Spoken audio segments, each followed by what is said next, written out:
Something I thought it would be fun to talk about is the way a lot of guitar players approach scales, and in many cases I think they're approaching them wrong.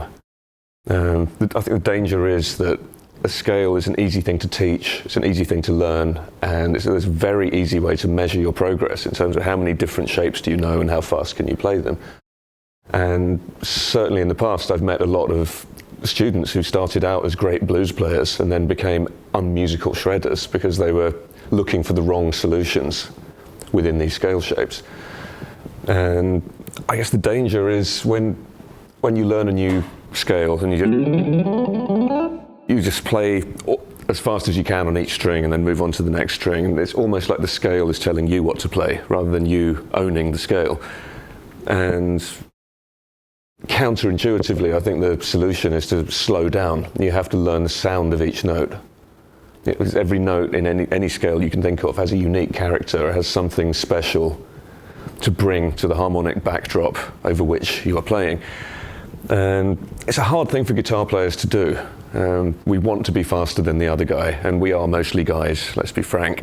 But I think the way I teach people modes now, scales, is probably more conducive to musical end results.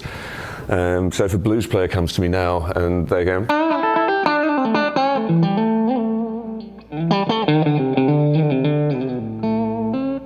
I don't want to ruin that because there's something vaguely musical about it, and I'd hate to turn it into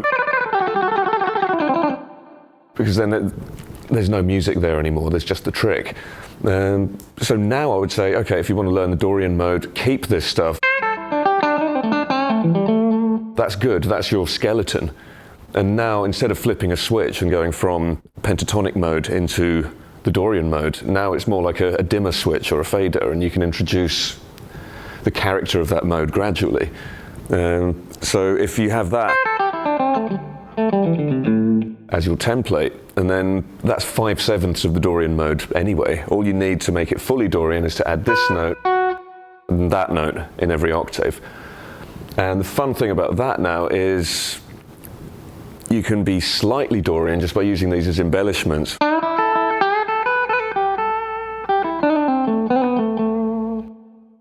And it's still recognizably a blues lick, but with a hint of that Thin Lizzy twiddle added to it. Or you could draw more attention to those notes.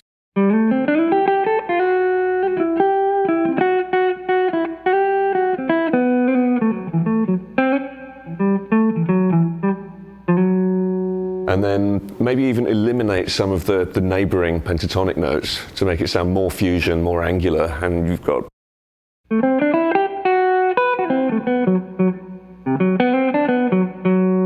And if it gets too weird, you know where the pentatonic shape is, it will save you, it's here.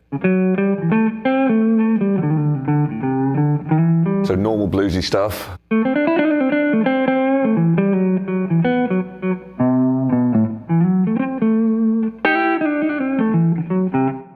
If you start treating all the modes like that, you'll find 3 of them fit into a minor pentatonic shape really nicely, 3 fit into a major shape really nicely, and the other one is horrible. Unless you want to play over that chord for 16 bars.